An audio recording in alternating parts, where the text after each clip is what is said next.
Assalamualaikum warahmatullahi wabarakatuh. Saya Hazbi bin Rahmatan, nombor metrik A162827. InsyaAllah akan membentangkan terjemah kitab Al-Wajiz ke surat 187 hingga 190. InsyaAllah. Okey, insyaAllah.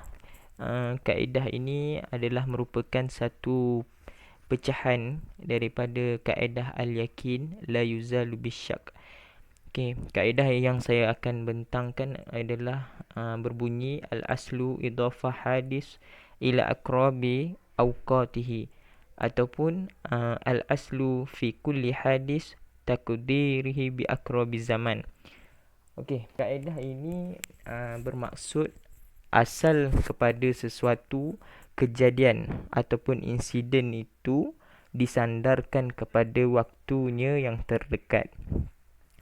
Okey, makna hazihil kaedah, makna daripada kaedah ini saya terangkan. Jika berlakunya iza waqa'a ihtilaf, jika berlakunya hilaf dalam menentukan waktu terjadinya suatu kejadian ataupun terjadinya suatu transaksi, maka kita perlu ambil waktu yang paling dekat selagi mana tiada bukti kejadian itu berlaku pada masa yang jauh.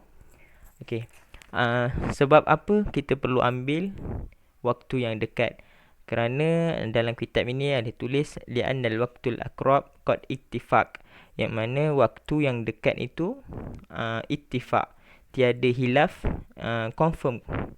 Tapi waktu yang jauh itu wujudnya hilaf. Okey.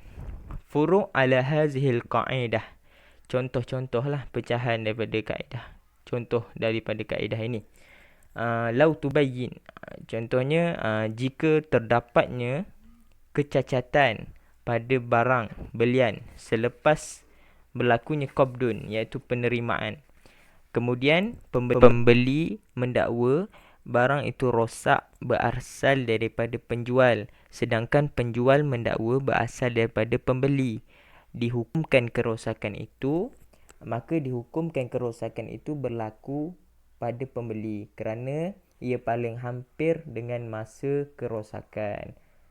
Okey, untuk contoh yang kedua, man ra'a fi saubihi, siapa yang melihat, seorang yang melihat pada pakaiannya air mani, kemudian dia tak ingat bila masa dia mimpi basah tu. Wajib ke atas dia untuk mandi dan wajib juga ke atas dia untuk mengulangi semua solat-solatnya daripada sebelum akhir dia tidur. Okey, mengikut kaedah ini, contohnya beginilah.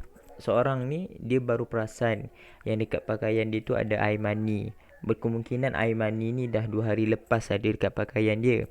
Tapi dia tak tahu bila dia mimpi. Dan ikut kaedah ini, dia wajib untuk mandi dan solat semula, ulang solat.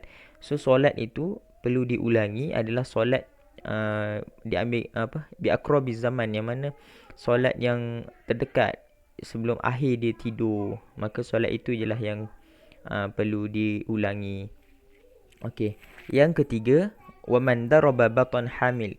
Jika seorang penjenayah ni telah memukul perut wanita yang hamil, kemudian menyebabkan lahirnya bayi.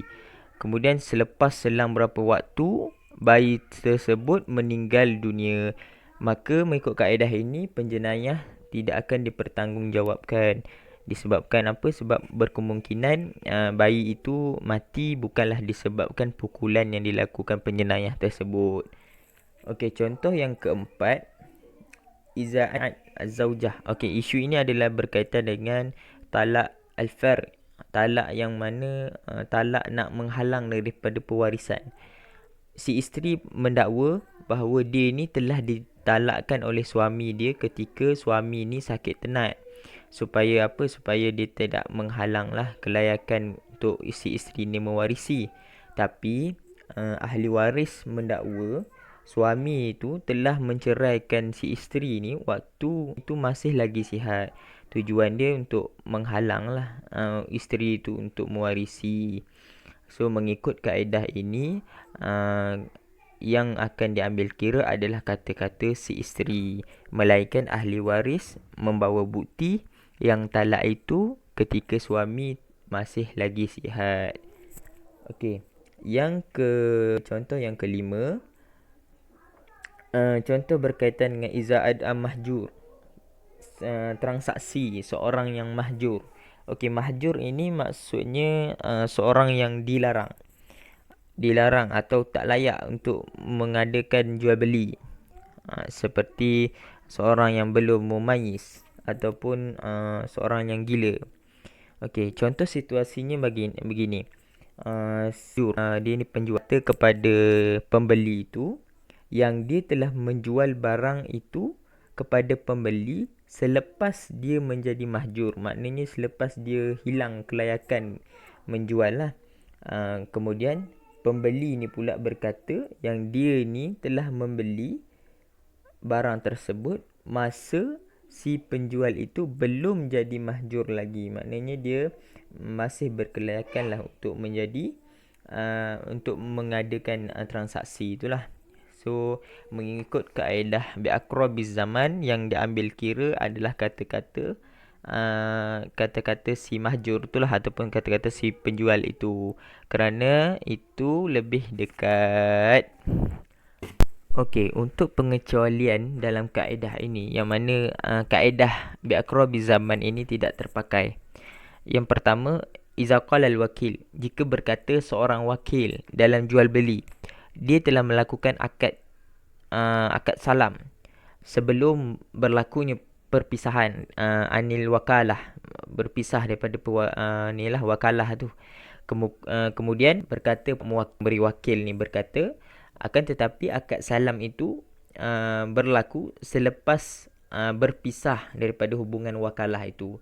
Maka mengikut pengecualian ini, yang diikut adalah kata-kata wakil itu. Jika barang tu rosak, maka akan diikut kata-kata wakil itulah. Walau fara'na, jika nak kalau kita ikut kaedah asal iaitu bi'aqrabiz zaman, kita akan ikut kata-kata al-muwakkil itu, kerana perbuatan itu aqrabiz zaman lah, perbuatan yang lebih hampir. Akan tapi kita ikut kata-kata si wakil ini kerana kata-kata wakil itu menafikan dirinya daripada terkena doman, iaitu kena bayar doman lah kalau, dan ini tertakluk di bawah kaedah al-aslu bara'atuz zimmah, yang mana seorang itu tidak ada tanggungjawab lah.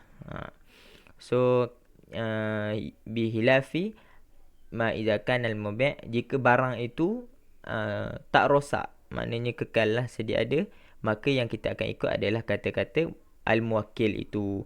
Tapi ini adalah pengecualian, yang diikut adalah kata-kata wakil. Okey.